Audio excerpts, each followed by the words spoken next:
Hey everybody, welcome to the channel. Now in this video, I will show you how to delete shorts on YouTube. Please subscribe to the channel. Watch the video till the end.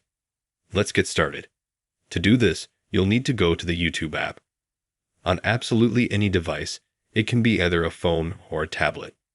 And then we're going to open up our profile in the bottom right-hand corner. Now here we click on your video, and we're going to find the shorts video.